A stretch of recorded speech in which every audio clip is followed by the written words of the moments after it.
Bismillah,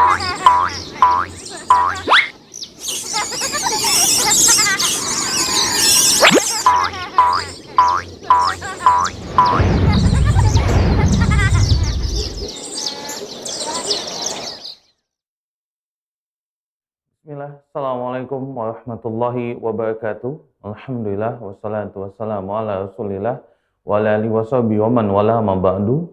Pemirsa Syah TV yang dirahmati Allah dimanapun Anda berada, puji dan syukur kita kepada Allah Subhanahu wa Ta'ala karena atas limpahan nikmat, karunia, taufik dan hidayah, dan juga nikmat-nikmat lain yang masih banyak Allah berikan kepada kita.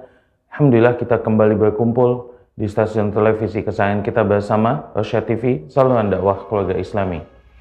Dan tak lupa semoga salawat dan salam senantiasa tercurah untuk uswasana kita, makhluk termulia yang pernah hidup di atas dunia, Nabi kita, Nabi besar Muhammad sallallahu alaihi wasallam, dan semoga salawat dan salam itu senantiasa tersambung untuk istri-istri beliau, sahabat-sahabat beliau, keluarga-keluarga beliau, dan juga orang-orang yang teguh memegang dan menjalankan sunnah beliau sampai hari kiamat nanti.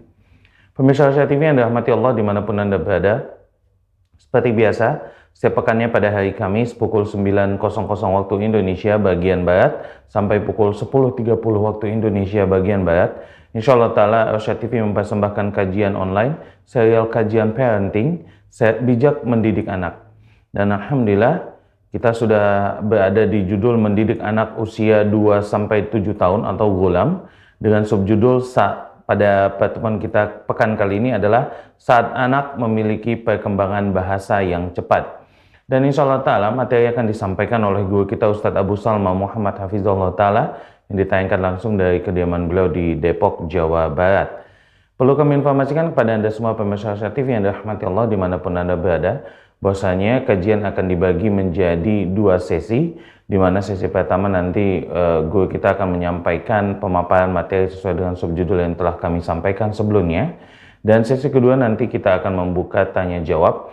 Bagi Anda yang ingin bertanya silakan bisa menelpon di line interaktif kami di nomor 0822 88886630. Kami ulangi di 0822 88886630. Namun bagi Anda yang ingin bertanya lewat chat ataupun lewat teks, Anda bisa mengirimkan pesan ke nomor yang sama, ataupun bagi Anda yang sedang menyaksikan siaran ini lewat platform digital lainnya seperti Facebook, Instagram, ataupun YouTube, silakan lampirkan pertanyaan Anda di kolom komentar. Baik, itu saja yang ingin kami sampaikan sebelumnya, dan kami minta semuanya untuk meluruskan niat bahwasanya kita berkumpul pagi kali ini untuk menuntut ilmu, dan tentu saja kita berharap kepada Allah Subhanahu wa Ta'ala agar diberikan ilmu yang bermanfaat yang nantinya bisa kita amalkan dalam kehidupan kita sehari-hari. Baik, semoga Allah mudahkan kita menuntut ilmu pada pagi kali ini, dan langsung kita akan menuju ke kota Depok di Jawa Barat bersama guru kita Ustadz Abu Salma Muhammad Hafizahullah Ta'ala. Falyatafaddal maskura Ustadz. Nah, syukran Bang Giang. Bismillah, Assalamualaikum warahmatullahi wabarakatuh. Innal hamdalillah nahmaduhu wa nasta'inuhu wa nastaghfiruh wa natubu ilaih wa na'udzu billahi min syururi anfusina wa min sayyiati a'malina. May yahdihillahu fala mudilla lahu wa may yudlil fala hadiya lahu. Asyhadu an la ilaha illallah wahdahu la syarika lah wa asyhadu anna Muhammadan abduhu wa rasuluh la nabiyya ba'dahu amma ba'du. Fa inna asdaqal kalami kalamullah wa khairal hadi hadi Muhammadin sallallahu alaihi wa ala alihi wasallam wa syarrul umuri muhdatsatuha wa kullu muhdatsatin bid'ah wa kullu bid'atin dhalalah wa kullu dhalalatin finnar amma ba'du. Ikhwatal kiram rahimani wa rahimakumullah. Alhamdulillah, kita bersyukur kepada Allah Subhanahu wa Ta'ala yang mana di pagi hari ini kita diperkenankan kembali oleh Allah Azza wa Jalla untuk berjumpa kembali, yakni mengikuti atau melanjutkan kajian kita, yaitu serial bijak mendidik anak di usia gulam atau usia 2-7 tahun. Ya. Dan di kesempatan ini kita akan berbicara tentang salah satu dari sifat atau karakteristik anak, ya. Yakni apa? Yakni apa namanya, ketika anak memiliki kemampuan di dalam berbahasa yang dalam kondisi sangat pesat ya. Ya, jadi kondisi yang sangat pesat sekali. Jamaah sekalian yang dimuliakan Allah Subhanahu wa taala, kita tahu ya bahwa Allah Subhanahu wa taala mengkaruniakan kepada kita manusia sejumlah potensi, equipment, tools, instrumen. Di antaranya adalah instrumen untuk berkomunikasi, untuk berbahasa, untuk berbicara. Pada umumnya, ya, makhluk-makhluk yang lain, mereka bisa berkomunikasi dengan cara mereka, dengan keunikan mereka, yang mungkin kita tidak tahu. Karena sejatinya, semua apa yang ada di alam semesta itu bertasbih kepada Allah Subhanahu wa taala. Ya. Semuanya memuji Allah Azza wa Jalla. Ya. Dan banyak sekali ayat-ayat Al-Qur'anul Karim yang menerangkan tentang hal ini, di mana semuanya itu memuji Allah, bertasbih kepada Allah dengan cara-caranya sendiri yang hanya Allah Subhanahu wa taala lah yang mengetahuinya. Jika kita perhatikan ya, contoh misalnya, ya, kita lihat di dalam surat Al-Isra, ya, surat Al-Isra ayat ke-44. Allah Subhanahu wa taala berfirman, "Tusabbihu lahus samawati sab'u wal ardu wa man fihinna." Ya, bertasbih semua apa yang ada di langit yang 7 dan bumi dan apa yang ada di dalamnya. Ya. Kemudian kata Allah Subhanahu wa taala, ya, wa in min syai'in illa yusabbihu bihamdihi walakin la tafqahuna tasbihahum innahu kana haliman ghafura. Ya. Allah Subhanahu wa taala mengatakan, dan tidak ada satupun melainkan semuanya bertasbih dengan memuji Allah Subhanahu wa taala, akan tetapi kalian tidak memahaminya bagaimana cara tasbih mereka.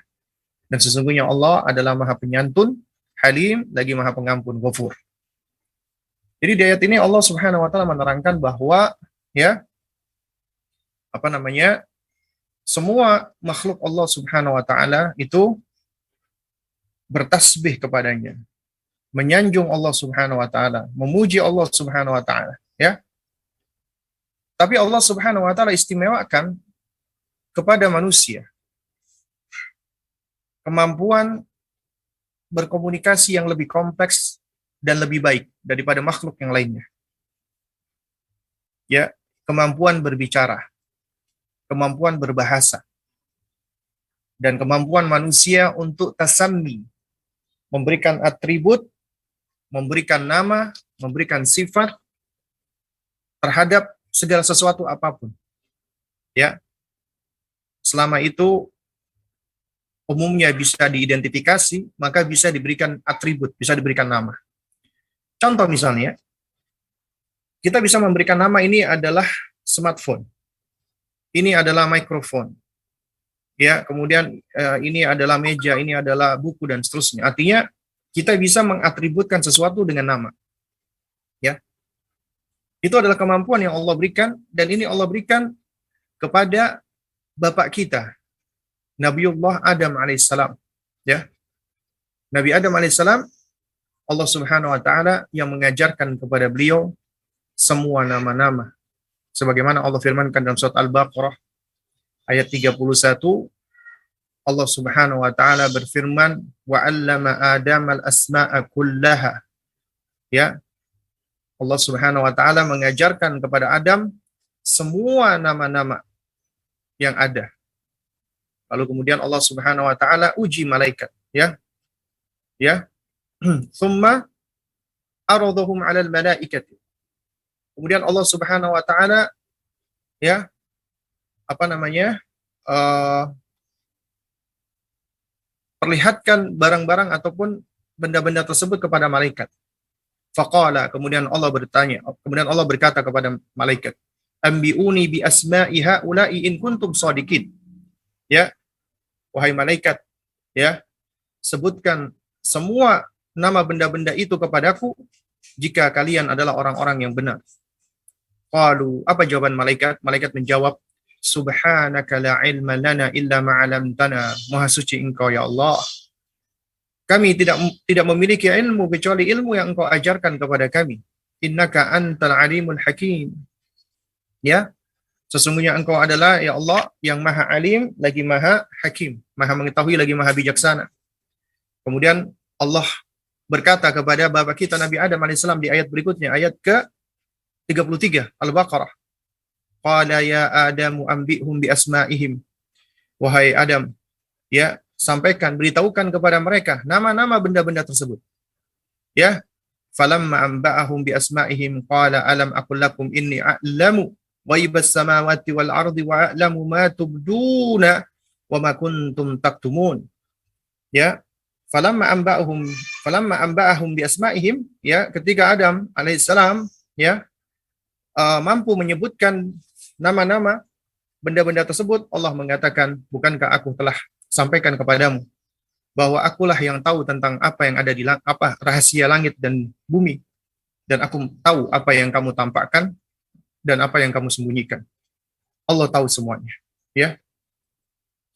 Nah, ini diantara keistimewaan yang Allah berikan kepada bapak kita Nabi Adam alaihissalam. Kemampuan beliau yang Allah ajarkan bisa melakukan tasammi, memberikan nama, memberikan atribut, ya, menyebutkan nama-nama segala sesuatu. Dan ini kemampuan yang hingga saat ini kita miliki. Dan ini adalah di antara keistimewaan yang Allah berikan kepada manusia, melalui bapak kita, Nabiullah Adam alaihissalam. Nah, oleh karena itu di ayat berikutnya, Allah perintahkan kepada malaikat untuk sujud tahiyah, sujud penghormatan kepada Adam. Bukan sujud ibadah, ya. Sujud ada dua macam. Sujud tahiyah dan sujud ibadah. Sujud penghormatan dan sujud ibadah. Sujud ibadah hanya boleh untuk Allah. Adapun sujud tahiyya maka diperbolehkan, ya. Tapi di dalam syariat Nabi kita SAW, sujud tahiyya itu sudah tidak lagi diperbolehkan, ya. Sementara di syariat nabi-nabi sebelumnya itu sempat diperbolehkan, yaitu sujud dalam rangka penghormatan, ya. Nah, jadi sujudnya malaikat ini karena perintah Allah. Allah yang memerintahkan sujud kepada Adam dalam rangka untuk menghormati Adam. Dan malaikat pun mau sujud. Sebagaimana Allah firmankan di ayat berikutnya, wa qulna lil malaikati usjudu li Adam fasajadu illa iblis. Ya, dan ingatlah ketika kami berkata kepada malaikat, sujudlah kalian kepada Adam, maka fasajadu. Semua malaikat itu sujud, illa iblis, kecuali iblis. Aba wastakbar. Iblis itu enggan dan menyombongkan diri, wa kana minal kafirin. Ya, dan iblis itu termasuk orang-orang kafir. Ya. Nah, jadi ya jemaah sekalian dimuliakan Allah Subhanahu wa taala, ini adalah di antara karunia yang Allah Subhanahu wa taala berikan kepada kita manusia. Ya. Dan ini sangat erat kaitannya dengan peran kita di muka bumi ini. Karena Allah Subhanahu wa taala menciptakan Nabiullah Adam alaihissalam itu sudah Allah tentukan bahwasanya Adam ini nanti akan menempati bumi. Yang awalnya beliau tempatkan di surga sesuai dengan ketentuan Allah, ya, sesuai dengan takdir Allah. Allah Azza wa Jalla, ya,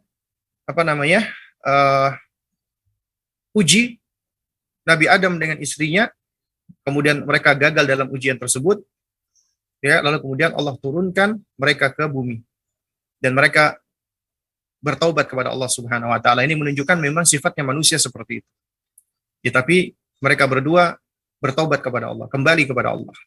Ya, inabah kepada Allah, memohon ampun kepada Allah. Dan akhirnya kita semua berada di bumi ini tidak lain dan tidak bukan tujuannya adalah untuk bisa kembali lagi ke kampung halaman kita, ya. Untuk bisa kita menuju kepada tempat di mana bapak kita Nabiullah Adam alaihissalam diciptakan, ya. Makanya di dalam ayat Al-Baqarah lanjutan yang tadi, surat Al-Baqarah ayat 35, Allah mengatakan wa qulna ya Adam ya uskun anta wa zaujakal jannata. Wahai Adam, tinggallah engkau di surga bersama dengan istrimu, ya. Wa kula minhuma ragadan haitsu syi'tuma. Ya, dan makanlah kalian dengan sukacita, ya, apa saja yang ada di surga itu sekehendakmu, sesukamu. Tapi Allah berikan satu larangan saja, wala taqrabu hadhihi syajarah. Dan janganlah kalian berdua dekati pohon ini. Ya, fatakuna minadh dhalimin. Karena nanti kalian bisa menjadi orang-orang yang zalim. Ya.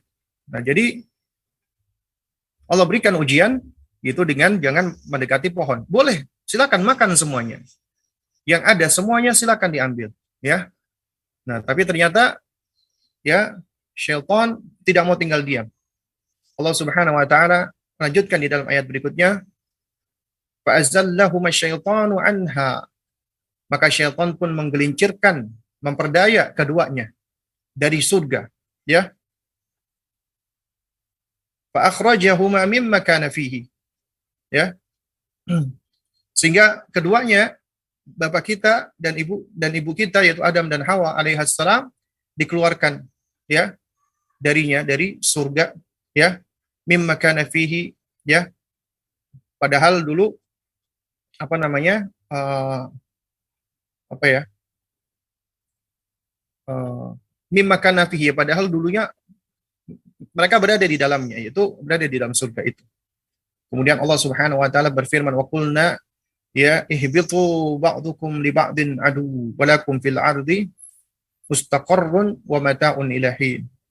Ya, kata Allah Subhanahu wa taala, turunlah kamu, sebagian kamu nanti akan menjadi musuh bagi yang lain, dan bagi kamu ada tempat tinggal dan kesenangan di bumi sampai waktu yang telah ditentukan. Artinya sebagai tempat sementara, ya. Kita singgah di bumi dalam rangka untuk menuju kembali ke mana? Ke kampung akhirat. Ya, tinggal kita pilih nih mau ke surga ataukah ke neraka. Dan pilihan kita tidak akan lepas dengan ketentuan Allah. Karena itu kita butuh dengan pertolongan Allah. Dan kita nggak boleh lepas dari senantiasa meminta dan memohon kepada Allah Subhanahu wa taala. Ya. Lalu kemudian jamaah sekalian yang dimuliakan Allah Subhanahu wa taala. Dari sini kita bisa tahu ya bahwa Bapak kita, Allah yang ajarkan kemampuan untuk bisa memberikan nama, memberikan atribut, memberikan sifat kepada segala sesuatu. Ini sesuatu yang Allah istimewakan, ya, apa, terhadap kita. Kemudian juga jamaah sekalian dimuliakan Allah. Allah ketika menempatkan kita di dunia ini, itu sejatinya tidak lain dan tidak bukan adalah untuk beribadah kepadanya. Wa ma khalaqtul jinna wal insa illa liya'budun. Tidaklah aku ciptakan jin dan manusia kecuali untuk mengibadahi aku, untuk beribadah kepada aku, kata Allah Subhanahu wa taala, ya. Tapi kewajiban Allah Subhanahu wa taala untuk beribadah ini, untuk melaksanakan perintah-perintah dan larangan-larangan Allah ini, ya, yang mana perintah dan larangan Allah itu menunjukkan perhatian Allah dan cinta kasih Allah kepada hamba. Sebagaimana firman Allah Subhanahu wa taala, ayahsabul insanu ayyutraka suda, apakah manusia mengira mereka akan dibiarkan begitu saja? Imam Syafi'i mengatakan, ay alla yunha wa la yu'mar. Apakah manusia mengira mereka tidak diperintah dan tidak dilarang? Jadi bentuk perhatian Allah adalah memberikan perintah dan larangan. Dan artinya, ya, tidak memberikan perintah dan larangan artinya cuek, tidak mau mempedulikan. Dan dari sini kita bisa belajar nih sejumlah konsep-konsep pendidikan. Namanya pendidikan, kita nggak bisa lepas nih dari memberikan perintah dan larangan, tentunya sesuai dengan kebutuhan, sesuai dengan keadaan, dan sesuai dengan konteks. Nah, jamaah sekalian yang dimuliakan Allah Subhanahu wa taala, di antara kebaikan Allah berikutnya adalah, ya, ketika Allah ciptakan kita dan kemudian kita diwujudkan di muka bumi ini, memang kita dalam keadaan kosong, tidak punya ilmu. Sebagaimana firman-Nya, ya, di dalam surat An-Nahl ayat 78, wallahu akhrajakum min butuni ummahatikum la ta'lamuna syai'a. Allah keluarkan kalian dari rahim ibu-ibu kalian dalam keadaan kalian tidak punya sesuatu apapun. Artinya bodoh. Tapi Allah berikan instrumen untuk bisa menghilangkan kebodohan tersebut. Instrumen yang bisa menyebabkan kita mendapatkan ilmu pengetahuan. Apa itu? Wa ja'ala lakumus sam'a. Nah, ini fondasi, ya. Fondasi yang perlu nanti kita pahami nih untuk berbicara berikutnya tentang kemampuan berbahasa anak. Ya, wa ja'ala lakumus sam'a, dan Allah jadikan kepadamu pendengaran, wal absar, dan penglihatan. Ya, ini adalah kedua instrumen yang disebut dengan jihaz al-iltiqat. Instrumen untuk menerima, ya. Reseptor, ya. Wal afidah, dan indera pemahaman, akal, kata Al-Hafidz Ibnu Katsir. Ya, wahiyal uqul, allati yumayyizu biha bainal asya', ya nafi'iha wa dhariha. Yang dengan akal itu kita bisa memilah-milah, mentamyiz segala sesuatu yang bermanfaat dan yang berbahaya. Ya, la'alakum tashkurun, agar kalian bersyukur kepada Allah. Tujuannya agar kita bersyukur. Allah berikan karunia-karunia berupa instrumen ini. Nah, jadi jamaah sekalian yang dimuliakan Allah Subhanahu wa taala, kebaikan Allah adalah Allah berikan untuk kita instrumen-instrumen ini, ya, yang berkembang, ya, semakin bertambah usia kita, semakin bertambah besar tubuh kita, maka akan semakin bertambah pula kemampuan dari instrumen yang berupa indera ini. Coba perhatikan di sini Allah tidak menyebutkan indera bicara. Nah, nanti kita akan singgung ya. Nah, kita bicara dulu nih, apa kebaikan Allah berikutnya.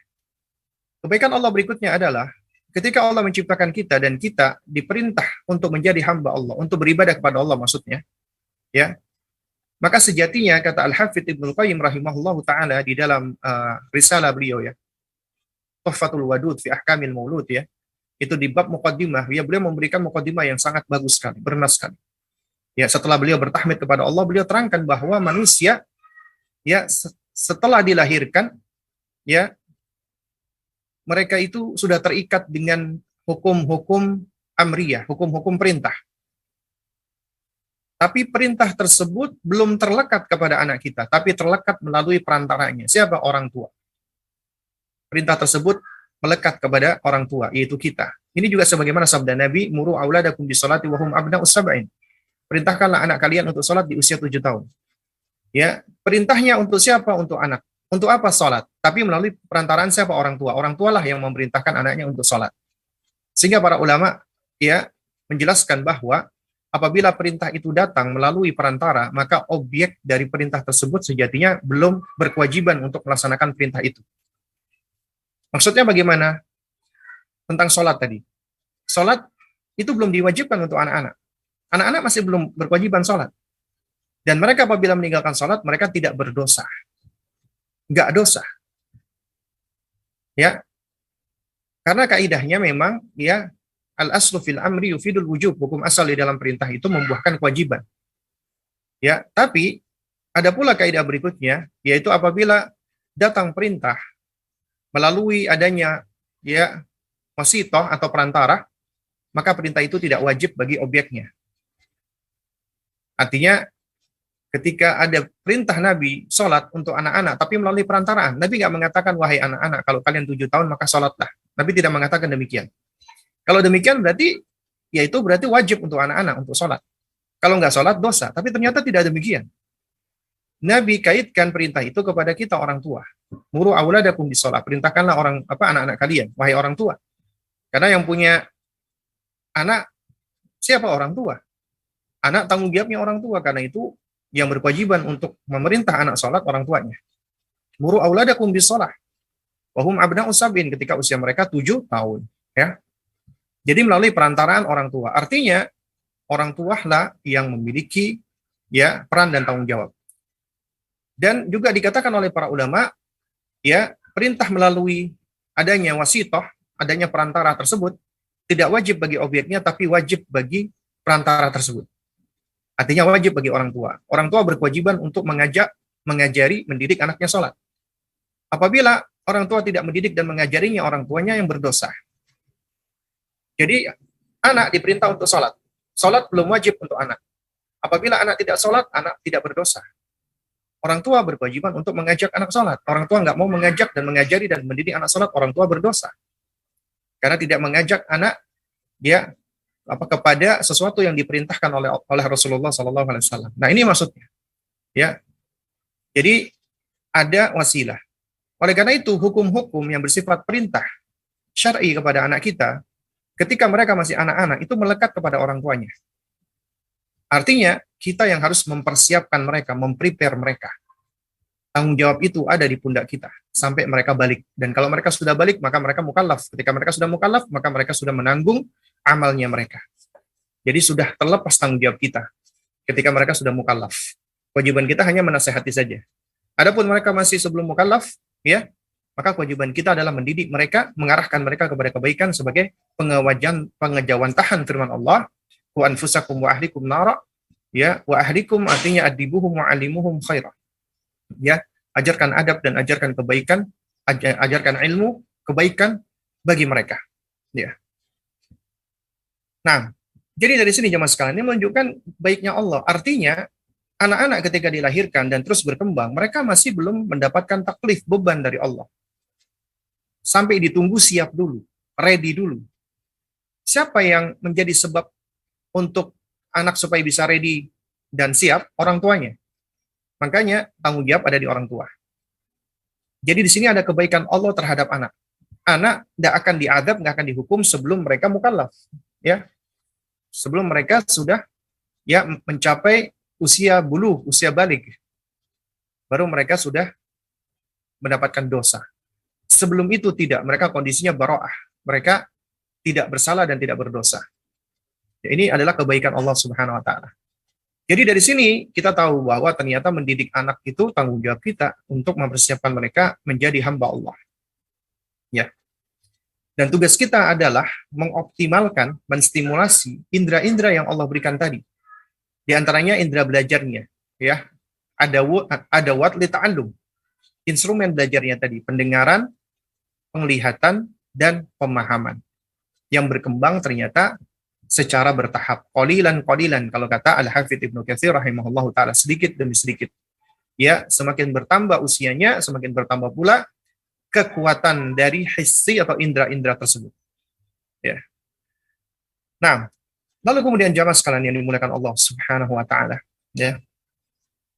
Di antara kebaikan Allah berikutnya, ya, adalah Allah Subhanahu wa taala, ya, itu setelah mengajarkan Bapak kita bisa memberikan atribut atau nama, memberikan kepada kita instrumen-instrumen untuk bisa belajar, Allah juga mengajarkan kepada kita untuk bisa berbicara, bisa ngomong, bisa berbahasa, bisa berkomunikasi. Di antara dalilnya adalah surat Ar-Rahman. Ya Ar-Rahman, ya 'allamal Qur'an, khalaqal insan, 'allamahul bayan. Dialah Allah Ar-Rahman yang mengajarkan Al-Qur'an, yang menciptakan manusia, dan Allah yang mengajarkan Al-Bayan. Dikatakan oleh para ulama di antara maknanya adalah kemampuan untuk menjelaskan, kemampuan untuk berbicara dan berbahasa. Siapa yang mengajarkan Allah? Manusia banyak berkutat nih, para filsuf atau para para pegiat filsafat yang seringkali ujung-ujungnya adalah kebingungan. Mereka berusaha membahas tentang bahasa. Siapa yang menciptakan bahasa? Kenapa manusia kok bisa berkomunikasi dengan cara yang luar biasa seperti ini? Bisa berkomunikasi dengan cara yang sempurna seperti ini dibandingkan makhluk yang lainnya. Gak ada loh makhluk yang bisa berkomunikasi sebagaimana kita manusia. Seperti contohnya sekarang ya, Anda semua yang saat ini sedang mengikuti kajian ini, Anda mendengarkan apa yang saya sampaikan. Saya sedang menyampaikan sesuatu. Saya sedang berbicara. Saya sedang berkata-kata. Ya. Dan bicara saya itu mengeluarkan dua hal. Ya. Mengeluarkan suara, saut, dan mengeluarkan himpunan atau kumpulan dari huruf. Ya. Jadi mengeluarkan ahruf, huruf-huruf, wasaut, dan suara. Ya. Dengan suara Anda bisa mendengarkannya. Dengan adanya kumpulan dari huruf itulah yang nanti yang bisa membangun makna, bisa membentuk makna. Karena apabila huruf-huruf yang kita keluarkan dari mulut kita ini, ada yang konsonan dan ada yang vokal, lalu kemudian ketika kita ucapkan dengan ada aturan-aturan dan struktur ya, membentuk kata, dan kata membentuk kalimat, kalimat membentuk paragraf, maka itu akan membentuk konteks, konteks bisa dipahami. Tapi diawali dengan kata. Kata itu kumpulan dari huruf. Huruf yang membentuk kata, maka dikatakan kata atau al-kalam apabila yufidu makna, membuahkan makna, membuahkan pengertian. Artinya apabila himpunan dari huruf itu ya membuahkan sesuatu yang memiliki makna dan bisa dipahami. Apabila kumpulan dari huruf tersebut Ya, meskipun membentuk suatu kata, tapi apabila tidak membuahkan makna, maka tidak bisa dikatakan itu sebagai kata yang sebenarnya. Seperti misalnya sekarang saya bicara, saya, kumpulan dari huruf S-A-Y-A, saya. Ketika saya mengatakan saya, berarti bisa dipahami maknanya. Ya, bisa dipahami maknanya. Tapi kalau saya misalnya berbicara, mengeluarkan suara, mengeluarkan huruf dengan acak random, ya misalnya contoh, ya kalau saya mengeluarkan suara seperti ini, apakah kira-kira Anda bisa paham nggak? Dua sudah pada. Misalnya contoh, ya Anda nggak bakal paham, orang saya sendiri juga nggak paham kok. Karena saya mengeluarkan suara secara acak, seperti orang ngigau, seperti orang sedang apa namanya uh, merapalkan sesuatu yang nggak bisa dipahami, ya nggak sadar dengan apa yang kita keluarkan dari lisan kita, nggak tahu artinya. Seperti bayi di awal perkembangannya dia melakukan babbling, ya mengeluarkan suara-suara doang, ya misalnya gitu atau nana atau yang semisalnya, ya. Jadi hanya mengeluarkan suara. Itu berarti dia belum berkata-kata, hanya mengeluarkan suara saja. Seiring dengan berkembang usianya, maka akan semakin bertambah kemampuannya sehingga dia akan lebih mampu untuk mengeluarkan kata-kata dengan lebih baik sehingga membentuk kata, membentuk kalimat dan bisa dipahami maknanya. Ini adalah konsep kita untuk memahami tentang konsep bahasa. Nah, jadi bahasa ini siapa yang mengajarkan jamaah sekalian? Allah, ya. Allamahul bayan. Allah yang mengajarkan manusia itu bisa berbicara. Nah, sekarang coba kita tahrirul mustalah terlebih dahulu. Ketika kita membahas tentang kiat mendidik anak berkaitan dengan bahasa, yang dimana kemampuan berbahasa anak itu sedang dalam pesat-pesatnya. Sebenarnya apa sih bahasa itu? Memang kalau kita perhatikan, definisi dari bahasa itu banyak, dengan berbagai macam redaksi yang berbeda-beda. Tapi tetap kita perlu untuk mengetahui ini, agar sama ini yang dimaksud antara kami selaku orang yang sedang menyampaikan dengan Anda yang disampaikan. Ketika ada suatu istilah, maka kita memiliki pemahaman dari kata itu yang sama. Kalau kita perhatikan ya jemaah sekalian, ya, sebenarnya bahasa itu adalah sesuatu yang diungkapkan, dibicarakan, bahkan ditulis atau dibaca dan dimengerti. Ya. Dan dikatakan juga bahasa merupakan suatu rangkaian dari ujaran atau perkataan yang terstruktur, artinya memang terstruktur ya. Jadi nggak acak-acakan, nggak random. Memang ada urutannya dan ada strukturnya dan memiliki arti. Kalau tidak memiliki arti maka tidak bisa dipahami. Dan itu biasanya untuk merepresentasikan suatu objek, artinya merepresentasikan suatu objek artinya kita sedang menggambarkan suatu objek, menjelaskan suatu objek. Contoh misalnya, ya, saya nggak tahu namanya suatu benda, tapi saya mendeskripsikannya. Saya kemarin sempat melihat ada benda, bentuknya itu ya bundar, tapi seperti tabung. Kemudian juga warnanya bening. Biasa dipakai untuk untuk menampung air. Kemudian setelah ditampung, kita gunakan benda itu untuk minum. Nah, berarti kita langsung tahu maksudnya gelas. Berarti kita bisa merepresentasikan suatu benda dengan kata-kata tersebut. Itulah bahasa. Atau mengatributkan sesuatu, langsung memberikan nama apabila sesuatu itu sesuatu yang sudah dipahami.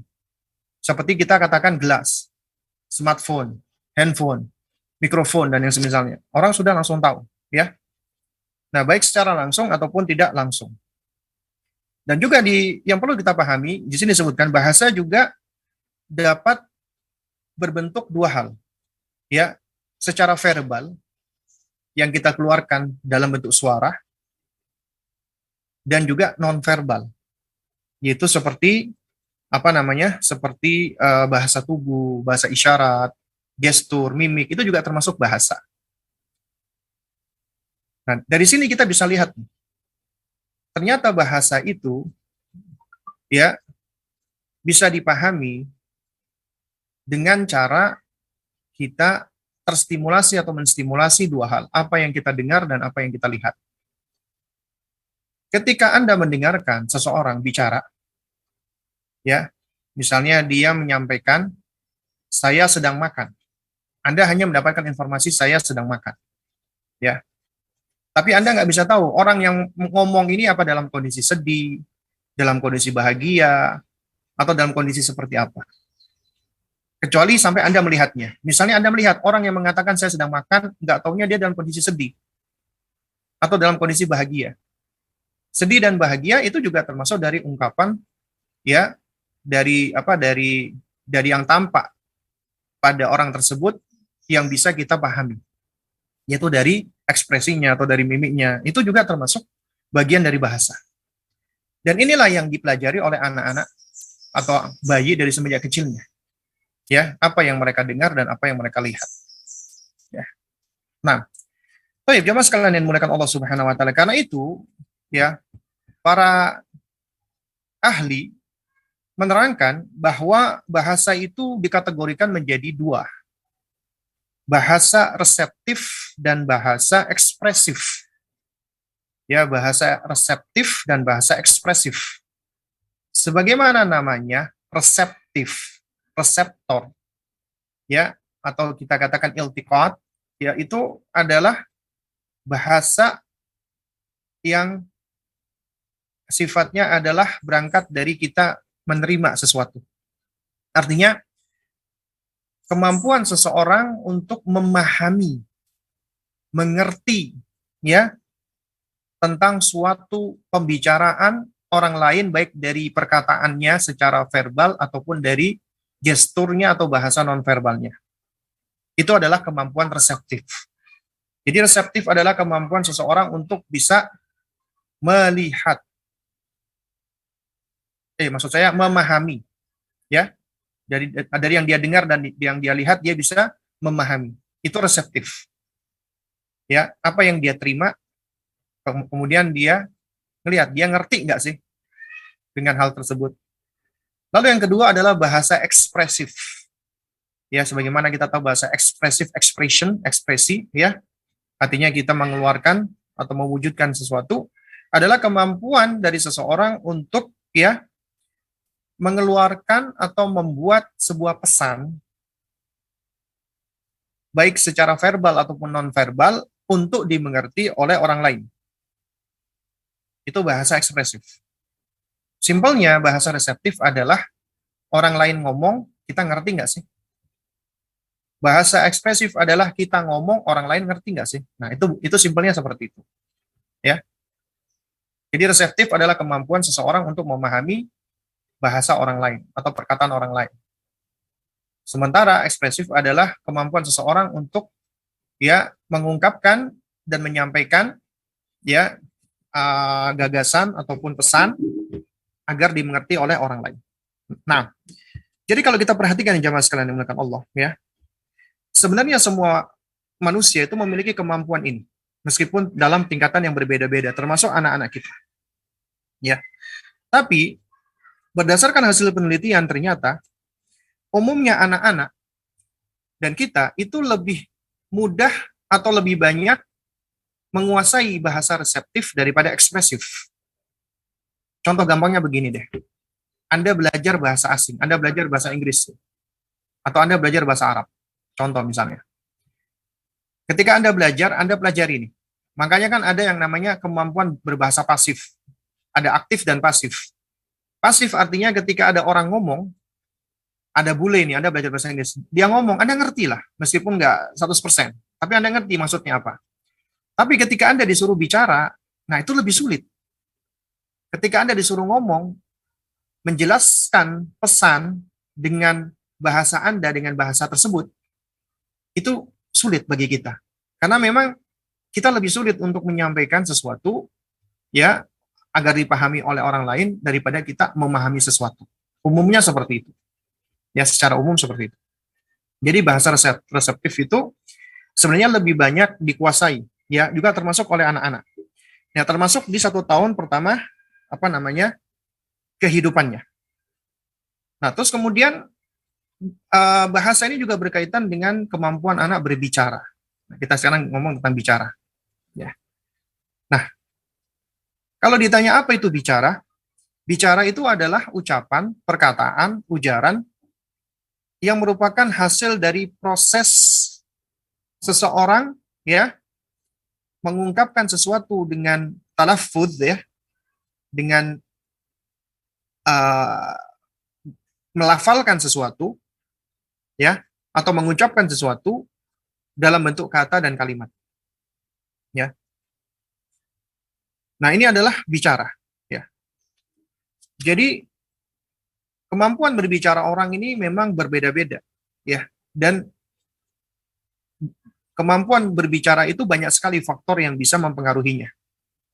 Karena ini berkaitan pula dengan kemampuan berbahasa secara ekspresif ya. Itu ketika berbicara ya. Nah, jamaah sekalian yang dimuliakan Allah Subhanahu wa taala, apa sih yang mempengaruhi ya apa namanya perkembangan bahasa anak-anak kita ya. Nah, di antara yang perlu kita pahami adalah ya yang bisa mempengaruhi perkembangan bahasa anak kita adalah kondisi fisiknya dan kemampuan motoriknya. Loh, sangat berkaitan loh, kemampuan motorik ya. Artinya begini, artinya anak yang distimulasi fisiknya termasuk kemampuan motorik baik motorik kasar dan motorik halus, berarti ini anak experience-nya lebih luas, lebih banyak karena dia lebih terstimulasi.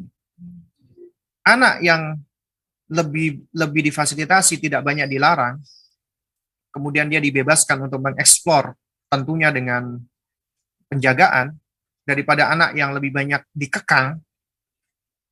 Biasanya anak-anak yang apa ya, yang eksploratif seperti ini akan lebih ekspresif. Kenapa? Experience-nya lebih banyak. Pengalaman dia lebih banyak ketika dia menghadapi sesuatu, ketika dia sedang mengeksplor. Ya. Sehingga dari apa ya, dari hasil pengamatan dia, pendengaran dia ketika dia sedang mengeksplor sesuatu, itu akan membangun skema-skema pemahaman di dalam benaknya yang akan juga membantu mengembangkan kemampuan kognisinya anak, ya.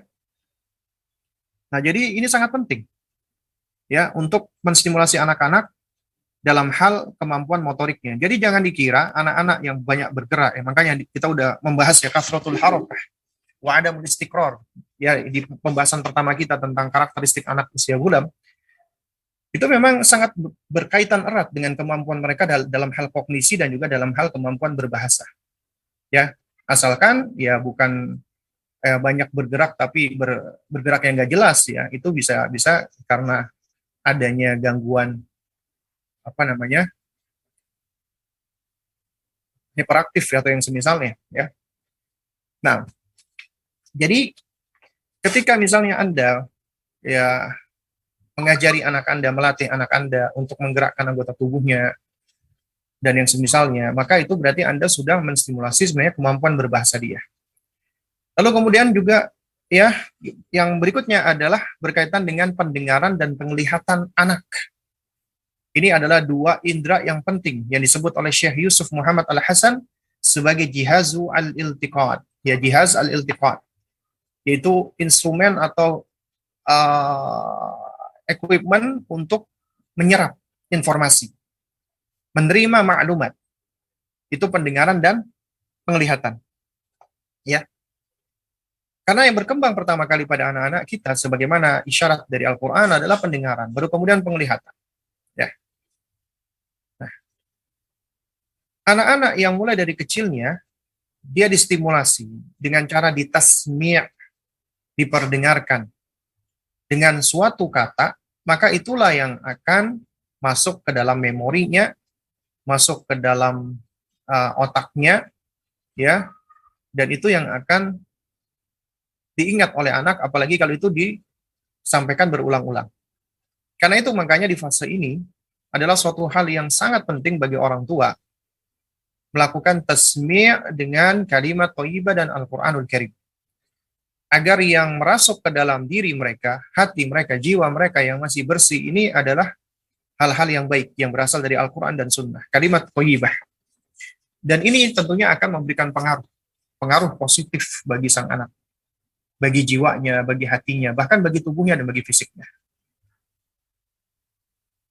Karena itu apabila orang tua ya dianggap anak nggak ngerti, kemudian dia ngomong, ini ada ibunya misalnya, anaknya lagi sedang bermain, masih bayi misalnya, kemudian dia telepon-teleponan sama teman-temannya, ghibah. Jeng, ini si Fulana kemarin ya Jeng, gimana ya? Masa dia baru baru apa namanya baru melahirkan dia tiba-tiba sudah ini lagi, gimana? Akhirnya gibah di depan anaknya. Jangan dipikir anak ini tidak menyerap maklumat dari apa yang kita sampaikan. Diserap meskipun dia belum mengerti, tapi itu udah suatu hal yang diserap. Ya, bahkan akan menjadi suatu hal yang biasa buat anak. Kemudian juga penglihatan. Penglihatannya juga akan terus berkembang dan dia akan menjadi pengamat, observer. Ya, dia akan menjadi sosok yang akan mencermati, melihat dan kemudian menduplikasi, mengcopy paste. Ya, apa yang Anda lakukan, maka mereka akan mencontoh dan menirunya.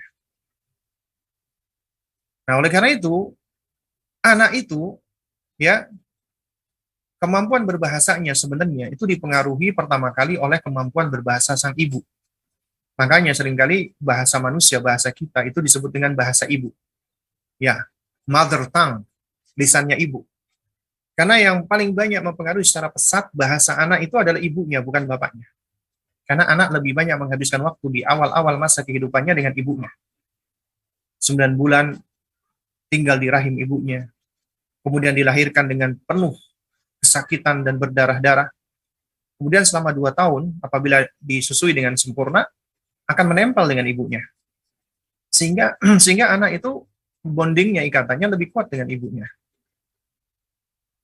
Nah, oleh karena itu, mereka akan lebih banyak menyerap kemampuan berbahasa sang ibu. Jadi jangan heran kalau para ulama banyak yang menasihatkan, ya ini khususnya bagi para jomblo, di antara kriteria apabila Anda ingin mencari istri, carilah wanita yang memiliki al-fasahah, kefasihan. Karena kefasihan itu yang akan cenderung ditularkan dalam tanda kutip ya. Ya, yang lebih mudah diserap oleh siapa? Yang lebih mudah diserap oleh anak-anak. Apabila ibunya fasih, anaknya juga akan mengikuti sebagaimana yang dia dengar dari cara pengucapan ibunya. Dan juga demikian, mohon maaf, apabila ibunya kurang fasih misalnya, juga sama. Meskipun ini tidak mutlak ya. Karena juga banyak dipengaruhi oleh faktor lain, misalnya dari morfologi mulut, bentuk gigi, lidah, ini semua berarti adalah suatu hal yang memang ya bagian dari apa yang telah Allah karuniakan. Kadang-kadang ada orang bicaranya agak apa ya, pelat ya, apa bahasa misalnya. Pokoknya bicaranya cadel lah. Itu karena memang bukan karena kurang latihan, tapi karena memang ada dari morfologi mulutnya, lidahnya atau yang semisalnya. Misalnya nggak bisa ngomong R, misalnya jadi R atau L, misalnya begitu. Ya. Nah ini sebenarnya bukanlah suatu hal yang aib ya sebenarnya, bukan cuman ya hanya saja menjadi suatu hal yang uh, apa namanya tidak begitu optimal ketika berkomunikasi, ketika berbicara. Nah, lalu kemudian jangan sekali menggunakan Allah, ya kemampuan anak-anak memahami, ya itu bukan hanya dari apa yang mereka dengar, apalagi kalau udah di usia-usia di atas 2 tahun, itu adalah pada apa yang mereka lihat. Bahkan termasuk dari 6 bulan ya awal dari apa ya dari kehidupannya, ya mereka juga sudah mulai mencermati. Karenanya kemampuan berbahasa bayi itu sangat unik. Ya. Mereka lebih cenderung ya lebih bisa apa reseptif daripada ekspresif, ya. Mereka lebih bisa reseptif daripada ekspresif. Mereka lebih bisa ngerti nih ibunya misalnya ngomong sama anaknya, misalnya anak bayi nih ya 6 atau 7 bulan, diajak ngomong sama ibunya itu gimana, adik sehat ya, masya Allah, mudah-mudahan adik sehat, sambil senyum-senyum ibunya. Itu akan dilihat ini oleh si anak, dipandang ibunya, uminya ketika ngomong, kemudian merespon, meskipun responnya dengan bukan berbahasa tapi dengan bubbling, ikut ketawa. Mereka udah bisa menerima respon. Anda ketawa, dia ikut ketawa. Bahkan Anda sedih juga kadang-kadang dia ikut sedih. Jadi kemampuan mereka untuk memahami ya secara sederhana bahasa-bahasa verbal Anda dan juga bahasa nonverbal itu suatu hal yang sudah dimiliki oleh mereka, oleh anak-anak. Nah, oleh karena itu jemaah sekalian yang dimuliakan Allah. Di sini ada beberapa tips sebenarnya ya yang perlu kita ketahui. Yang pertama, ya, hendaknya kita sebagai orang tua saat berbicara di depan anak kita harus jaim. Penting loh jaim itu, jaga image.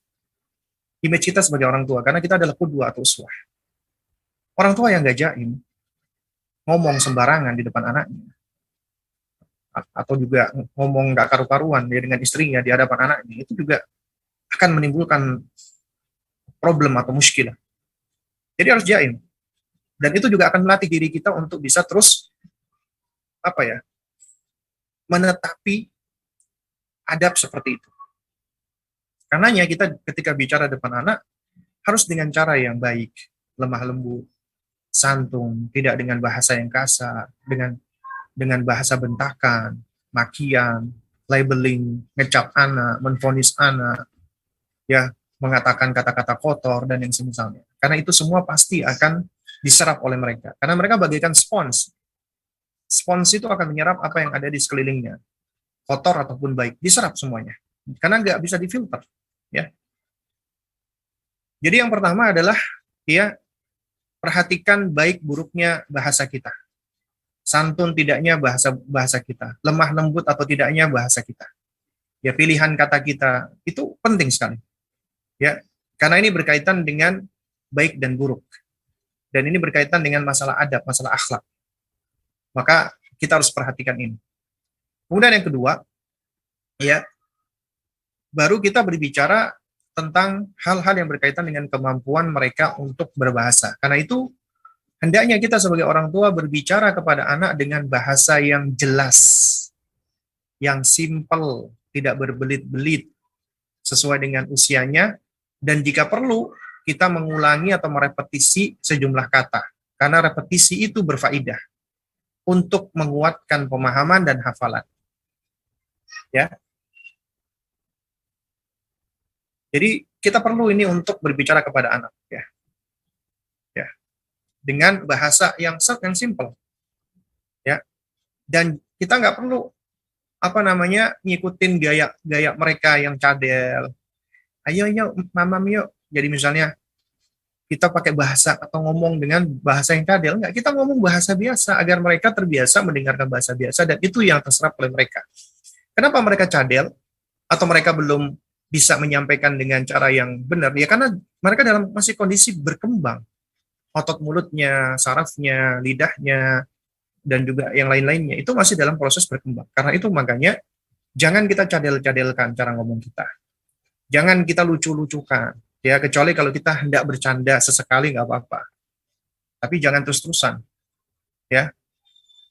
Misalnya, ayo Dedek jangan lali-lali ya, jangan lari-lari. Padahal kita bisa ngomong lari. Ya. Ya. Dedek, Umi udah bilang jangan lali-lali, misalnya gitu. Nanti dia akan terus ngomong lari-lali. Padahal dia bisa ngomong R sebenarnya. Ya. Nah, terus kemudian di antara cara berikutnya adalah apa? Adalah kita banyak berbicara kepada mereka, terutama ibu-ibu nih. Ketika Anda menyusui anak Anda, jangan diem, atau jangan nelpon, atau jangan nonton gadget, jangan nonton YouTube, enggak. Ajak bicara dia, pandangi matanya. Jangan Anda pikir anak ini Anda anggap 100% kagak ngerti dia sebagian dari apa yang kita sampaikan, apalagi mereka ngerti bahasa cinta. Sambil disusui, sambil kita peluk, sambil kita peluk ya, sambil kita dekap, ya, kemudian kita usap-usap tubuhnya, kita katakan, ya, adik, Umi sayang sama adik adalah karunia dari Allah, Umi berbahagia dengan keberadaan adik, kalimat-kalimat positif, ya, dan ini yang akan memberikan, ya, hal-hal yang positif pula buat anak kita, agar dia merasa diakui, dihargai, dicintai, disayangi. Dari situ maka anak akan lebih banyak, ya, dalam perkembangannya dia akan lebih ngerti dirinya dan dia akan memperhatikan dirinya, menyayangi dirinya sesuai dengan ya yang diperintahkan oleh Allah Subhanahu wa taala. Karena kita tunjukkan itu. Ya. Lalu kemudian juga ketika anak keliru misalnya dalam proses belajar, ya. Enam. Baik. Sebelumnya ya nasihatnya Ibnu Qayyim rahimahullah taala, yaitu kata beliau di dalam Tuhfatul Wadud fi Ahkamil Maulud, ya, yakni di antaranya adalah apabila sang anak sudah waktunya berbicara, ya, maka hendaknya mentalqinkan kalimat tauhid la ilaha illallah, ya, wa annallaha fi arsyihi, dan Allah Subhanahu wa taala beristiwa di atas arsy-Nya, dan Allah mengamati dan melihat kamu, tidak ada satupun yang terlewat tersembunyi dari Allah. Itu kita talkinkan kepada mereka agar mereka selalu merasa tahu Allah Azza wa Jalla itu tunggal satu, Allah itu adalah ahad, Allah itu beristiwa di atas arsy-Nya, dan Allah senantiasa mengawasi, mengamati, melihat, mendengar kita, menjaga kita. Sehingga itu menjadi awal kita mendidik mereka muraqabatullah. Mereka senantiasa merasa diawasi Allah. Itu mulai dari kecil. Diajarkan hal ini. Bahkan Al-Hafidz Ibnu Qayyim rahimahullah ta'ala sampai-sampai beliau menyebutkan di dalam buku tersebut, ya, orang-orang Yahudi, mereka itu memberikan nama kepada anak-anaknya dengan nama Immanuel. Ini Ibnu Qayyim yang ngomong.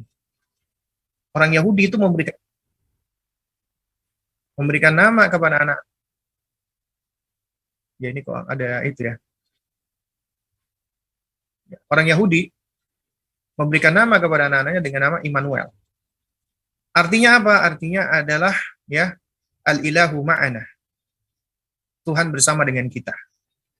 Maksudnya orang-orang Yahudi itu mereka sudah mengajarkan kepada anak-anak mereka bahwasanya Tuhan selalu membersamai mereka. Artinya kata Ibnu Qayyim, kita sebagai muslim harusnya lebih kuat lagi dong. Harusnya kita lebih getol lagi dibandingkan Yahudi. Harusnya kita harus lebih mengajarkan kembali anak kita bahwasanya Allah itu selalu menyertai kita, membersamai kita di dalam ilmu dan pengawasannya, tapi Allahu istiwa di atas arsy-Nya. Akidah Ahlus Sunnah itu. Bukan Allah di mana-mana, tapi pengetahuan, ilmu Allah, pengawasan Allah, penjagaan Allah ada di mana-mana. Tapi zatnya Allah, Allahu Azza wa Jalla istiwa fi arsyihi. Ya, istiwa di arsy-Nya, atas arsy-Nya. Dikatakan istiwa di atas arsy-Nya artinya adalah ala wartafa'a, itu berada di atas dan ketinggian. Dan kita menetapkan sebagaimana yang Allah tetapkan untuk dirinya, tanpa kita, ya, berusaha untuk mengutak-atiknya dengan cara mentahrifnya lah, mentaktilnya lah, mentakifnya lah, mentashbihnya, dan seterusnya. Nah,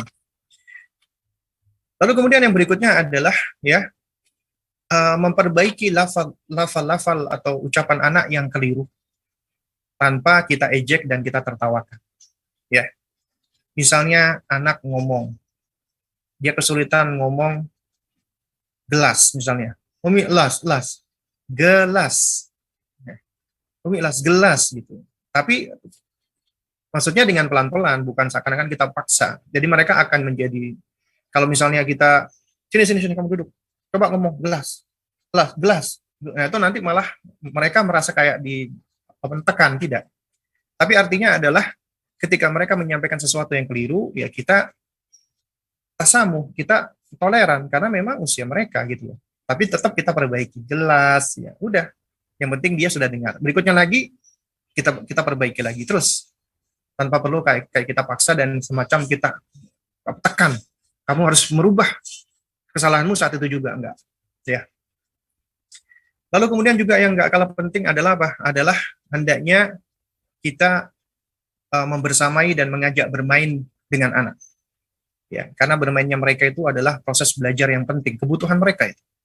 Dengan kita membersamai mereka, belajar, bermain, dan bermain itu akan menstimulasi banyak hal-hal positif pada diri anak. Ya, mulai dari motoriknya, sensoriknya, dan kecerdasannya. Ya, kecerdasan visualnya, visual spasial, kemudian kecerdasan sosial dan seterusnya. Juga termasuk ketika bermain, ya, itu juga kita fasilitasi agar mereka bermain dengan teman-teman yang sebaya mereka. Atau mungkin yang juga sudah di atas mereka. Intinya, ya, biarkan mereka untuk berbicara dan berkomunikasi. Ya. Dengan anak-anak lain atau dengan orang lain. Lalu kemudian juga yang nggak kalah pentingnya adalah memperbanyak kita uh, bercerita, berkisah, ya, dan cukup baik apabila kita berikan secara visualnya, karena kemampuan anak-anak memang lebih mudah menerima apabila ada visualnya dan itu lebih menyenangkan. Ada buku ceritanya misalnya, tapi cari buku-buku yang sudah diseleksi, yang selektif ya, bukan buku-buku dongeng yang isinya khayalan fantasi yang nggak benar atau mitos yang bisa merusak akidah anak kita, tapi cari buku-buku yang bermanfaat, buku anak-anak kita, ya, karena ini akan banyak sekali manfaatnya ya. Mereka akan senang dengan buku, mereka akan senang dengan ilmu, dan yang pastinya ketika Anda berkisah, meskipun itu buku banyak gambarnya, mereka akan mempelajari kata, sehingga akan menambah perbendaharaan kata mereka. Apalagi sesuatu yang sering diulang-ulang. Anak itu lebih mudah menyerap dan menghafalkannya. Ya. Lalu kemudian juga, ini karena udah pukul 10 ya, jadi yang terakhir adalah, ya, ketika mengajarkan anak huruf, ya, atau mengajarkan mereka untuk membaca, termasuk menulis, maka haruslah secara bertahap. Jangan langsung instan, jangan langsung kepingin cepet-cepetan, jangan langsung melompat dan seterusnya. Ikutin tahapannya. Ya, karena ketika kita mengajarkan anak itu membaca, kita bukan hanya mengajarkan mereka itu untuk merangkai kata. Karena betapa banyak orang tua, anak-anak dari usia TK, udah di-drilling dengan calistung, khususnya membaca. Bisa nggak mereka baca? Bisa. Misalnya disuruh baca, ini Ibu Budi, ini Bapak Somad, Bapak Budi dan Bapak Somad adalah teman, misalnya. Ya. Jadi ketika diajarkan membaca, mengeja, mereka bisa mempelajari huruf-huruf abjad-abjad tersebut, kemudian diajarkan, dikombinasi dan dibaca. Tapi ya, sesuatu yang digegas biasanya tidak baik. Ya. Nggak baiknya apa? Seringkali betapa banyak anak-anak yang digegas seperti ini, mereka bisa baca, tapi mereka tidak termotivasi untuk senang membaca. Kenapa? Karena dia udah digegas. Seakan-akan dia sudah di-drilling dan dipaksa sehingga dia merasa bosan untuk membaca. Berikutnya lagi, di usia berikutnya dia malas baca meskipun dia sudah bisa baca. Atau dampak yang kedua, anak yang digegas seperti ini bisa baca, bisa, tapi nggak ngerti dengan apa yang dia baca. Kemampuan membaca tanpa kemampuan literasi. Dan kita, orang-orang Indonesia, itu krisis literasi. Bisa baca nggak? Bisa. Tapi memahami bacaan belum tentu bisa. Makanya banyak yang salah paham. Dan ini dijadikan sarana untuk media-media, apalagi media hoax. Ngasih judul seringkali beda dengan isinya. Kenapa? Orang Indonesia malas baca. Pengennya cepet-cepetan aja, instan. Apa sih inti dari ceritanya? Kecuali kalau beritanya berita gosip.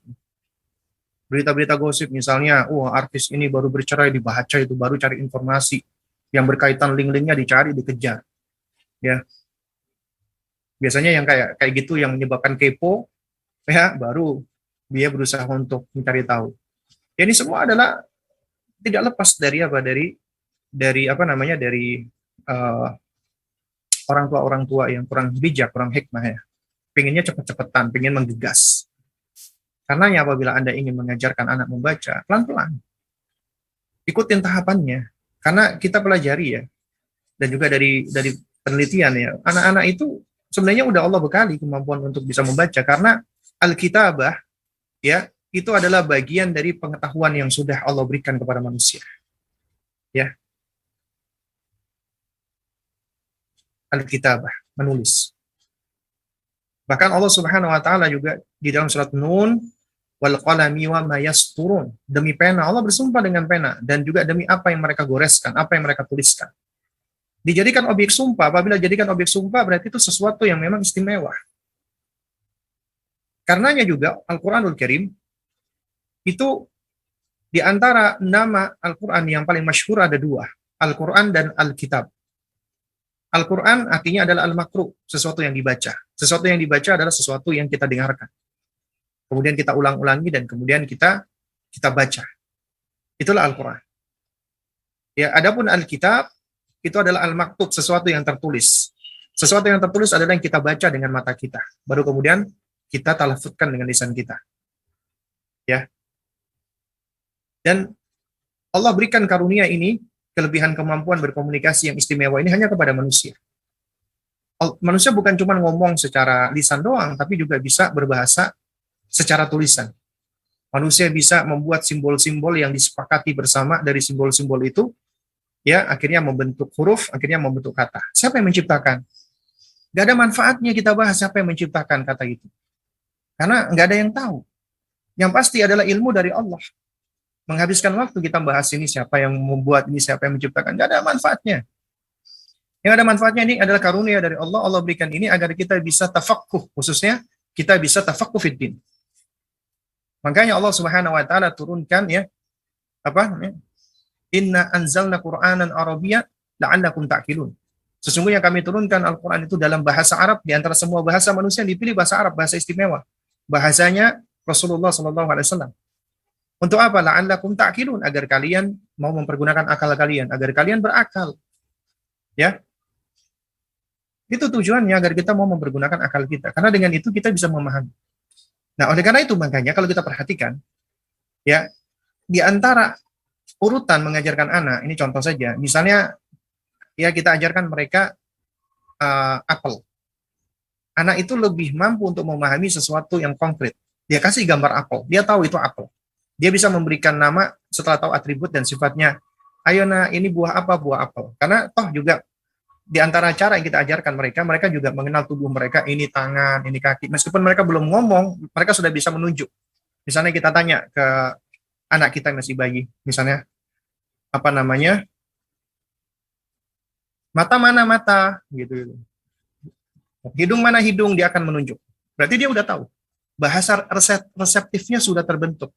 Tapi kalau disuruh tanya, misalnya kita tanya, ayo, nak, coba kamu bilang, ibunya atau bapaknya nunjuk hidungnya, dia belum bisa ngomong. Mungkin ngomongnya masih belum jelas, mungkin cuma dung gitu ya.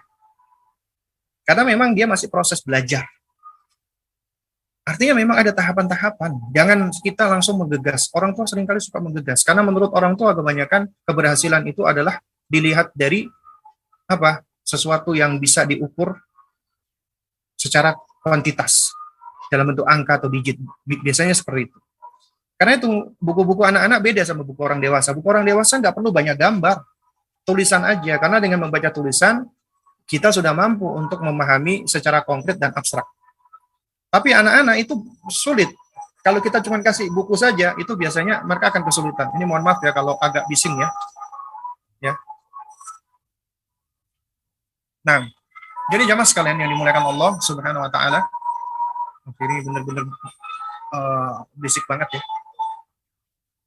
Nah, jadi jamaah sekalian yang dimuliakan Allah Subhanahu wa taala, ya, di antara misalnya tahapan kita mengajarkan anak membaca, misalnya kita ajarkan huruf, boleh. Kita ajarkan ini huruf apa? A, B, C, dia mulai dari menunjuk dulu sampai akhirnya dia menyebutkannya.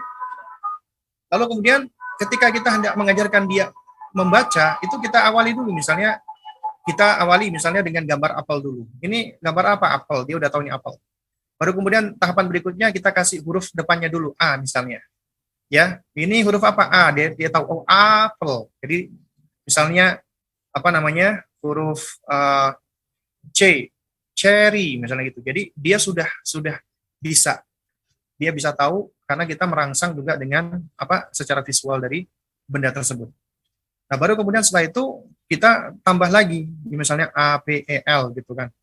Nah, jadi itu diantara tahapan-tahapan yang hendaknya kita lalui dan kita lewati. Jangan langsung anak sudah diajar, digegas ya. Nah, lalu kemudian juga nggak kalah pentingnya adalah jangan lupa untuk mentalkinkan Al-Quran. Selain tasmi, kita talkin Al-Quran, zikir-zikir, tentunya dengan talaffuz dari orang tuanya yang baik dan benar, sesuai dengan makhrajnya, agar mereka bisa mengikuti juga dengan benar. Ya, jadi jangan kita kejar hanya kuantitasnya banyak-banyakan aja, tapi kualitasnya juga harus kita perhatikan. Nah, mungkin ini Bang Giang yang bisa saya sampaikan di kesempatan kita di pagi menjelang siang ini. Mungkin berikutnya apabila ada tanya jawab, waktu dan tempat Ana serahkan kembali ke antum. Nah, Baik Ustadz, jazakallah khairan, barakallahu fikum Ustadz atas pemaparan materinya. Semoga apa yang Ustadz sampaikan tadi baik mengenai stimulasi kepada anak dan juga tips-tipsnya bisa diamalkan oleh kita semua yang menyimak acara ini dari pukul 9.00 waktu Indonesia bagian Barat tadi.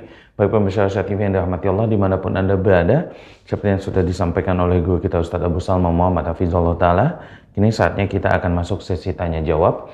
Bagi Anda yang ingin bertanya langsung pada Ustadz, silakan untuk menelpon di line interaktif kami di nomor 0822 88886630. Kami ulangi di 0822 8888886630. Baik, kami akan bacakan pertanyaan pertama yang sudah masuk. Ana mempunyai anak laki-laki usia 4 tahun yang suka bicara jelek ketika marah. Anak-anak ini dapat kata-kata jelek dari teman main yang juga tetangga sebelah rumah. Kalau di rumah sering sekali diusilin kakaknya, laki-laki umur 8 tahun. Sampai marah dan mengeluarkan kata-kata jelek. Bagaimana cara Ana menasihati kedua anak-anak ini Ustadz? Jazakallahu khairan atas jawabannya. Nah, baik ya. Barakallahu fiik ya. Wa barakallahu fisail ya. Jadi memang kewajiban kita sebagai orang tua adalah mengarahkan kepada kebaikan dan melarang dari keburukan. Dengan cara yang hikmah, dengan cara yang baik. Di antara cara yang hikmah dan baik adalah kita harus mengenalkan dulu mana yang baik dan mana yang buruk. Dan konsepnya harus kita kembalikan, ya, apa yang baik itu adalah apa yang Allah katakan baik dan dikatakan Rasulullah baik, dan kebaikan itu akan mendatangkan kecintaan Allah. Dan keburukan itu adalah apa yang dikatakan buruk oleh Allah dan Rasulnya, dan Allah dan Rasulnya membencinya. Ya, dan ini juga kembalinya kepada kita mengajarkan mereka akidah dan tauhid, mendidik hati mereka. Karena ini pondasinya adalah diawali dari hati, pendidikan akidah, dan inilah yang diajarkan oleh Luqman alaihissalam di dalam mendidik anak, mengajarkan dulu tauhid. Karena ini pondasi mendasar. Artinya anak-anak itu harus dikaitkan, ditautkan dirinya dengan Allah Subhanahu wa taala. Ya, dari semenjak dini. Karena itu kunci pertama. Lalu kemudian yang kedua, ya, orang tua juga harus tetap mempunyai rules, nizam, aturan-aturan yang ada di dalam rumahnya. Aturan-aturan yang hendaknya kita ajak anak-anak untuk menyepakati, mengajak mereka bernegosiasi. Emang perlu majalah negosiasi? Perlu. Karena di situ ada manfaatnya. Ada hal-hal yang memang perlu kita negosiasikan secara umum agar mereka, pertama, mereka bisa belajar untuk mengenali kemauan mereka, keinginan mereka, dan mengungkapkannya. Yang kedua, mereka juga belajar bahwasanya kemauan dan keinginan mereka tidak mesti harus dipenuhi. Yang ketiga, mereka juga akan belajar untuk menghargai orang lain. Dan yang keempat, mereka juga akan belajar untuk bersikap komitmen dan konsisten. Yang kelima, mereka juga belajar untuk siap menerima konsekuensi, siap menerima hukuman dan yang semisalnya. Karena itu sesuatu yang sudah mereka sepakati. Karena sejatinya hukuman itu akan lebih efektif apabila mereka sudah tahu, sudah ngerti, dan mereka sudah sepakat dengannya, sehingga nggak ada alasan bagi mereka, ya, ketika mereka beralasan nggak mau dan yang semisalnya. Ini adalah suatu hal yang sudah mereka sepakati. Artinya di sini orang tua juga harus tegas. Ya, selain punya aturan juga harus tegas, tapi tegas itu bukan artinya keras. Tegas diiringi dengan kasih sayang. Ya. Lalu kemudian yang ketiga adalah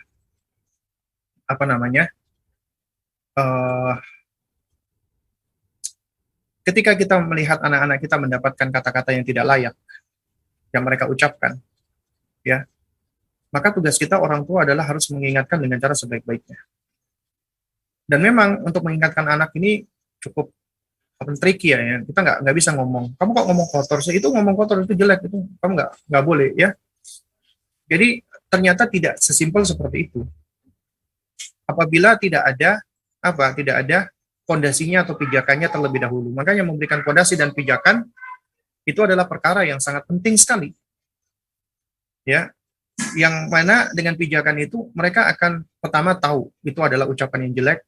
Yang kedua, mereka akan merasa malu dengan melakukan hal-hal yang buruk atau yang jelek tersebut. Nah, berarti ini memang bukan suatu hal yang bisa kita ubah secara instan, tapi kita harus merubah dari cara kita, merubah dari biah lingkungan kita dan seterusnya, ya. Dan ini ya diawali tentunya dari kita sebagai orang tua, karena apapun yang dilakukan oleh anak tidak lepas dari kita sebagai orang tua, ya. Segala keburukan anak, taruhlah dia ngomong kotor, bukan kita Ustaz yang ngajarin Ustaz, tapi dia ngambil dari luar. Tetap nggak lepas dari kesalahan kita. Kenapa? Karena ternyata kita belum mengajarkan pijakan kepada mereka. Sehingga ketika mereka mendapatkan ucapan jelek, akhirnya mereka tiru. Ya, berarti ada yang loss dari kita. Kalau kita mendidik mereka misalnya kita mengikuti nih metode, kita mengambil pelajaran, faidah dari metodenya Luqman alaihissalam.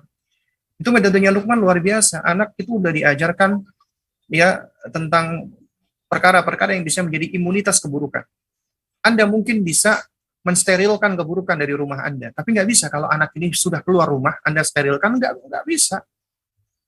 Ya, oleh karena itu makanya yang namanya tasfiyah bukan cuma tasfiyah yang ada di rumah, tapi juga tasfiyah yang penting ada tasfiyah hati, mensucikan hati anak, ya mendidik hati anak, ya.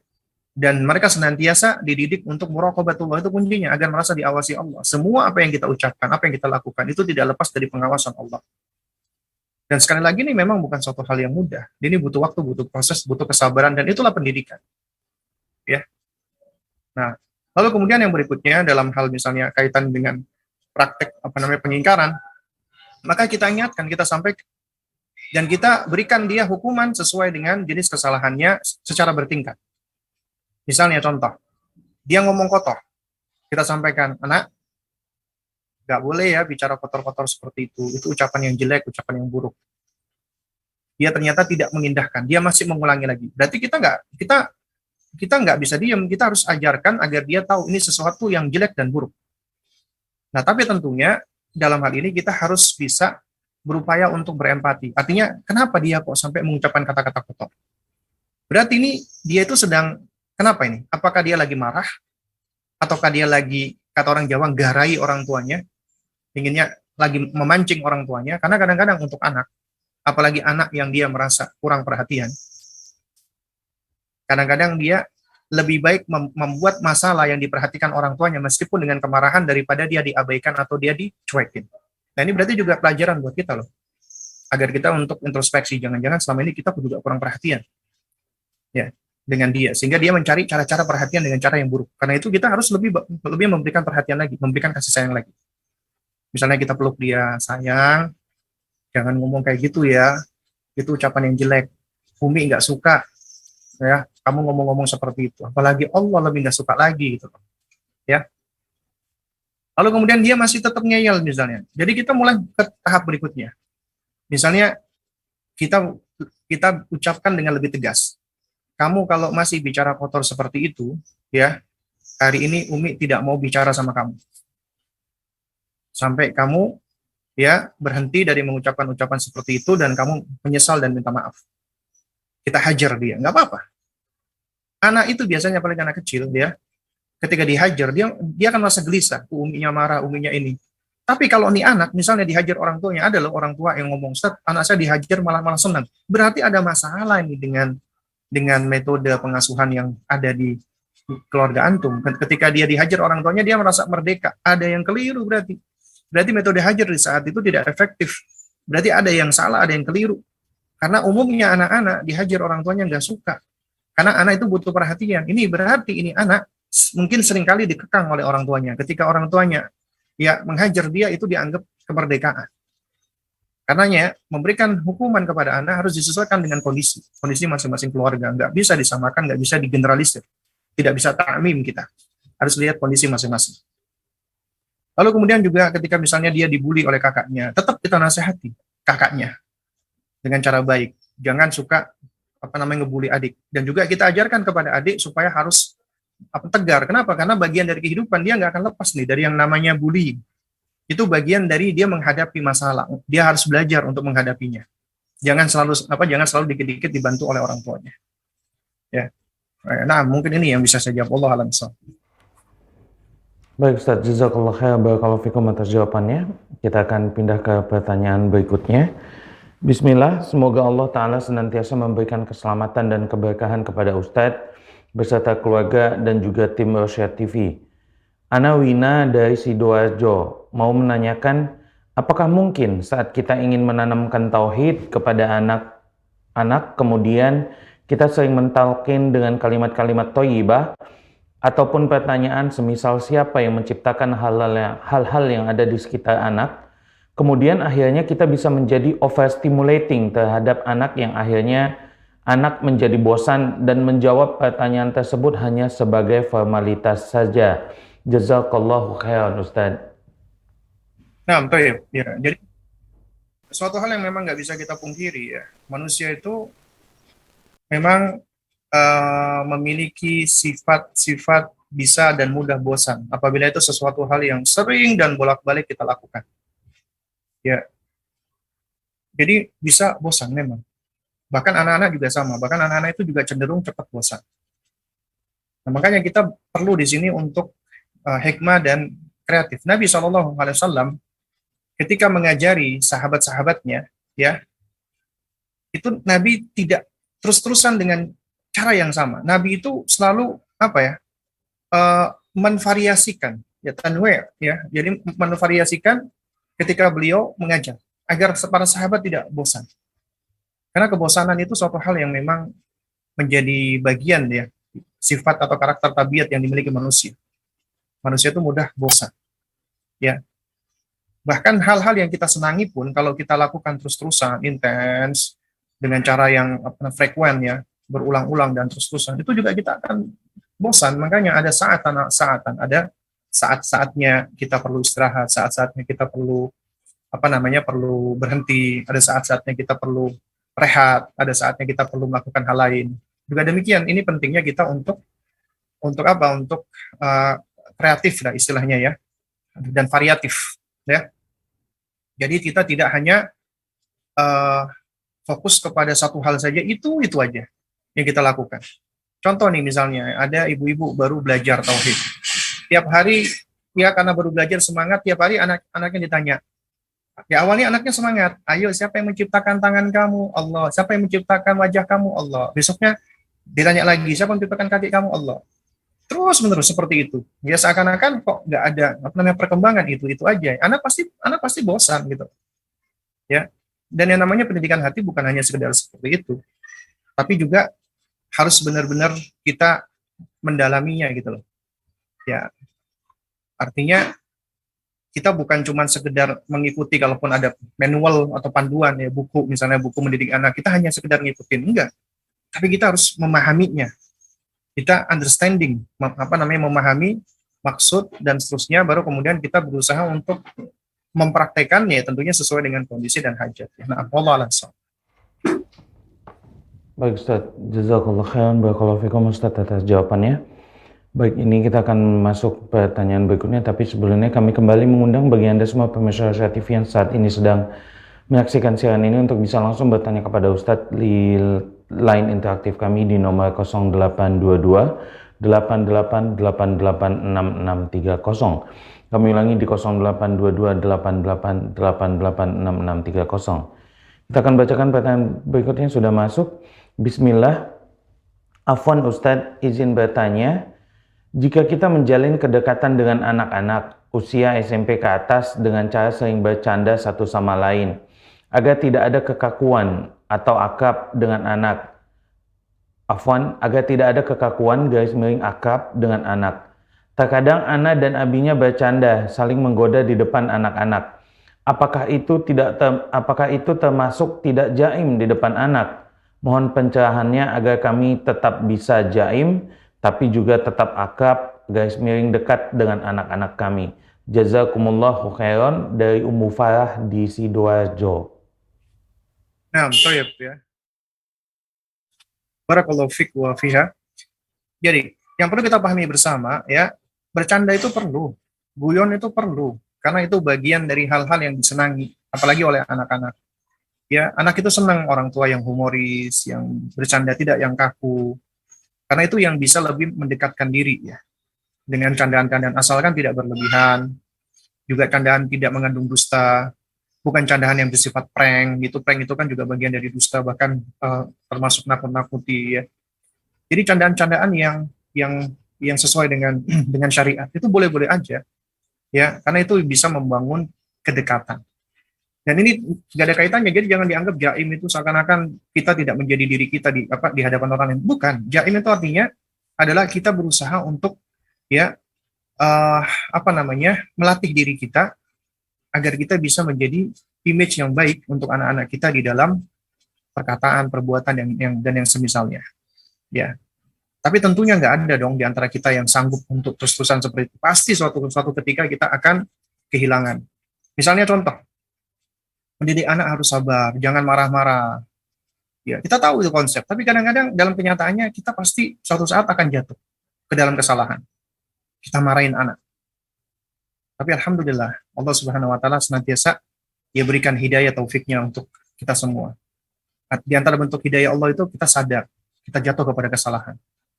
Sehingga dengan hal tersebut, ya kita akhirnya belajar dari kesalahan dan kita beristighfar kepada Allah, mohon ampun kepada Allah, dan kita minta maaf kepada anak kita. Dan akhirnya, ya kita bisa belajar salah satu hikmah. Hikmah apa? Allah Subhanahu wa taala At-Tawwab. Allah Subhanahu wa taala Al-Ghafur. Allah Maha Penerima Taubat. Allah Maha Pengampun.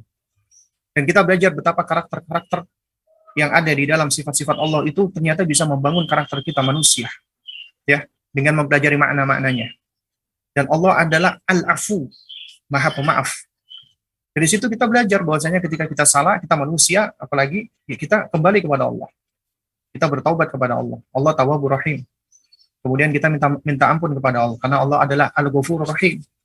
Kemudian kita minta maaf kepada ya manusia, dalam hal ini anak yang kita telah berbuat salah dengannya. Nggak boleh kita jaim. Kita minta maaf. Dan mereka akan belajar untuk tidak segan meminta maaf. Ini termasuk akhlak yang mulia dan memberikan maaf, akhlak yang mulia. Ya. Jadi itu juga suatu hal yang penting ya. Bukan artinya yang namanya jaim itu berarti kita nggak boleh begini, jadi kita menjadi kaku. Jadi seakan-akan kita ini bukan menjadi diri kita gitu. Ya. Jadi bukan seperti itu. Silakan kita bercanda dengan anak-anak, kita ngobrol, kita guyon. Ya, kita bahkan kalau perlu juga boleh kita ada majelis curhat di antara anak dan orang tua. Itu suatu hal yang baik ya. Karena di dalam bukunya Syekh Muhammad bin Shalih Al-Munajjid hafizahullah taala yang berjudul